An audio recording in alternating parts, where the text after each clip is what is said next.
야고보서의 주제를 1장 26절 27절은 세 가지로 요약해서 말했습니다. 혀에 재갈을 먹이라. 은혜 생활을 잘하라는 것입니다. 그리고 환난당하는 성도들을 돌아보라. 셋째로는 자기를 새 속에 물들게 하지 말라고 말했습니다. 2장에서는 환난당하는 성도들을 돌보는 것에 대해서 말했고 3장에서는 경건한 언어 생활과 경건한 삶에 대해서 말했습니다. 오늘 읽은 4장은 세상을 사랑하지 말고 하나님께 구하여 시기 질투를 이기라. 1절에서 10절까지 말합니다. 그리고 11절부터는 겸손한 언어 생활과 순종에 대해서 말합니다. 먼저 세상을 사랑하지 말고 하나님을 향하여서 간구하여 시기 질투를 이기라고 합니다. 1절에서 말합니다. 너희 성도들, 지체들 가운데서 서로 싸우는 일이 어디서 나오는가 하고 묻습니다. 싸우는 정상을 나열합니다. 먼저 시작되는 정상은 갈등입니다.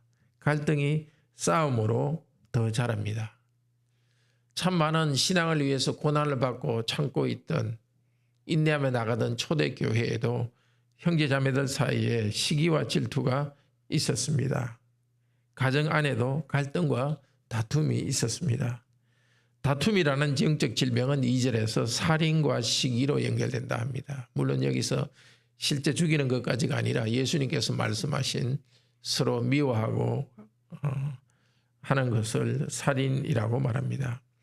다툼은 성도와 이 다툼이 번져서 커진 살인이라는 것은 다른 성도 또 다른 가족의 영적 에너지를 뺏는 행동입니다. 영적 생명을 빼앗는 행동, 정신적으로 죽이는 행동입니다. 다툼 때문에 서로의 생명이 꼽히도록 돕지도 못하고 오히려 짓밟습니다. 이런 싸움과 영적 살인의 원인은 시기와 질투입니다. 앞서 3장 16절에서는 시기와 다툼을 이야기했는데 여기서 다툼이라는 것은 자기 야망에서 나오는 다툼과 갈등입니다. 시기의 원인은 정욕과 욕심 두 가지로 요약합니다. 정욕은 즐거움과 쾌락의 욕구를 말합니다. 욕심은 탐내는 것입니다. 우리는 쾌락과 탐냄의 욕구 때문에 서로를 시기합니다. 시기 때문에 다툽니다. 정신적 살인과 같은 피해를 가족이나 성도들에게도 줍니다. 그런데 이 모든 악의 진짜 원인은 하나님과의 관계가 잘못된 데에 있습니다. 2절 3절에서 말합니다. 이렇게 단순히 자기의 쾌락을 누리기 위한 목적으로 기도하면 하나님께서 주시지 않습니다. 4절에 가늠한 여자들이여, 여기는 특별히 여성을 향해서 말한다기보다도 하나님을 사랑하지 않고 세상을 사랑하는 교인들을 두고 말합니다. 그들은 영적 간음에 빠져 있습니다. 하나님에 대한 믿음이 약해진 교인은 마음이 공허합니다. 하나님으로 우리 영혼이 꽉 채워져야 하는데 마음이 공허합니다. 마음이 공허하니까 그것을 쾌락과 욕심으로 채우려고 합니다. 그래서 서로 시기하고 질투합니다. 참된 해결책은 하나님과의 바른 관계를 회복하는 것입니다. 자신에게 필요한 것들이 있으면 시기 질투하는 대신에 하나님께 나가야 됩니다. 하나님께서 은사와 선물을 내려주시기를 구해야 됩니다.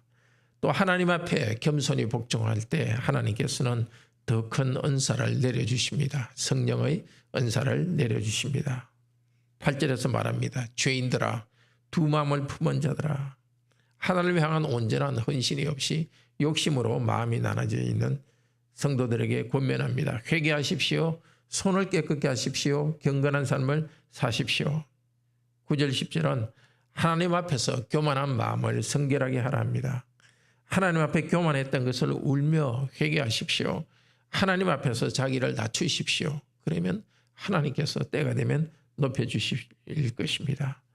다른 사람과 비교하면 질투하게 되거나 우월감을 가지게 됩니다. 그 방향으로 나가지 말고 하나님 앞에서 겸손하게 나갑시다. 그러면 하나님께서 우리를 높이실 것이고 하나님 안에서 우리는 하나님을 즐거워할 수 있습니다. 11절, 12, 17절은 오늘 4장의 후반부입니다. 겸손한 언어 생활과 순종에 대해서 말합니다. 하나님 말씀을 기준을 다른 사람에게 적용하면서 비방하며 판단하지 마십시오. 비방한다는 것은 반대하면서 말한다는 것입니다. 성도를 비방하고 판단하는 것은 우리가 마치 하나님의 율법을 비방하고 반대하고 판단하는 것과 같다고 말합니다. 우리는 말씀을 가지고 다른 사람을 판단하는 재판관이 아닙니다. 오히려 우리는 준행해야 될 사람입니다. 물론 부모나 교회의 직분자로서는 성도나 가족을 이끌기 위해서 판단해야 되지만, 그러나 우리는 형제자매로서 다른 형제자매를 비판하고 비방하고 판단하는 것은 하나님의 자리를 우리가 차지하려는 것입니다. 다른 사람을 때문에 시기하고 우월감을 가지고 또 비방하는 것보다는 오히려 하나님께 나아갑시다. 영적 에너지를 그런 데 쓰지 말고 하나님 말씀을 준행하는 데 사용하도록 합시다. 형제와의 자매와의 관계에서도 겸손하도록 합시다. 우리 마음이 아무리 경건한 상태라도 이런 잘못된 것이 우리를 이리저리 당기고 있으니까 오늘 아침 기도 시간에 하나님께서 우리 마음을 이렇게 하나님께 고민하는 방향으로 움직여 주시기를 바랍니다. 13절에서 17절은 자기 재능을 신뢰하여 교만하지 말고 하나님의 뜻에 순종하라고 말합니다.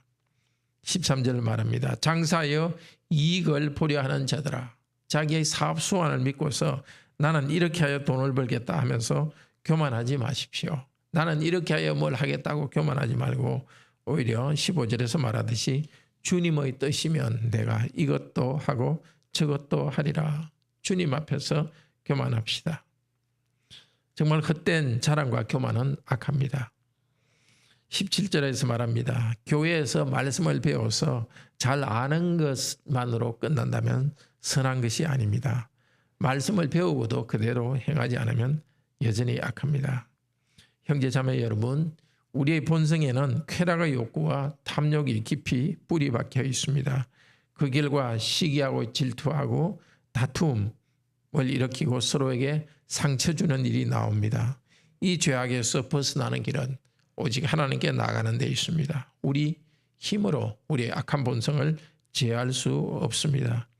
다른 사람에게 주신 좋은 것들이 부러우면 시기 질투하지 말고 하나님께서 우리에게 달라고 기도하도록 합시다. 탐욕으로 구하지 말고 하나님의 뜻을 행하기 위해서 구합시다. 자기를 자랑하며 성도를 향해서 교만하게 판단하지 맙시다. 하나님도 무시하면서 자기를 신뢰하며 교만하지 맙시다. 겸손히 주님의 뜻을 행하려는 자에게 그 사명을 수행하는 데 필요한 은사들, 재정과 재능과 인간관계의 네트워크 등을 하나님께서 주실 것입니다. 기도합시다. 오 주님, 이 말씀을 듣지만 저희 마음을 저희가 원하는 대로 선한 대로 움직여 갈 수가 없습니다. 그래서 이 아침에도 하나님께 나와서 엎드립니다. 불쌍히 여겨 주셔서 우리 안에 있는 쾌락의 추구와 탐심을 추구하는 것들을 제어하여 주시고 없애주시고 오직 하나님 주신 직분에 충실할 수 있도록 도우소서. 다른 사람과 비교하면서 시기 질투하거나 우월감에 빠지지 않도록 도우시고 오직 하나님이 주신 말씀의 기준에 자신을 비추어 보면서 거룩한 하나님의 자녀로 성장하도록 인도하여 주시옵소서. 내일도 저희가 예배로 모입니다. 오 거룩하신 성부 성자 성령 하나님, 저에게 오셔서 저희 예배를 받아주시고 저에게 풍성한 은혜를 내려주셔서 우리 마음 깊속에 있는 상처들을 치유하여 주시고 하나님을 인하여서 치유받고 저희들이 즐거워하며 또 성도들 서로 즐거워하며 격려할 수 있도록 인도하여 주소서. 우리 각자가 가진 여러 문제들이 있습니다. 재정적인 문제도 있고 건강의 문제도 있고 관계의 문제도 있고 또한 가정의 여러 가지 어려움도 있습니다. 오늘도 저희가 교만하게 하나님께 따지는 것이 아니라 겸손히 나가기를 원하오니 성령님 우리를 온유의 마음으로 저희들을 이끌어 주셔서 바른 자세로 하나님께 기도하며 예수 그리스도의 보혈공로 의지하여 기도하며 하나님께서 주시는 것을 구하여 얻게 하여 주시옵소서. 곧 출산을 앞두고 있는 오정미 자매와 태아를 주님께서 건강하게 지켜주시옵소서. 주 예수 그리스도 이름으로 기도드립니다. 아멘. 은혜로운 기도 시간 되기를 축복합니다.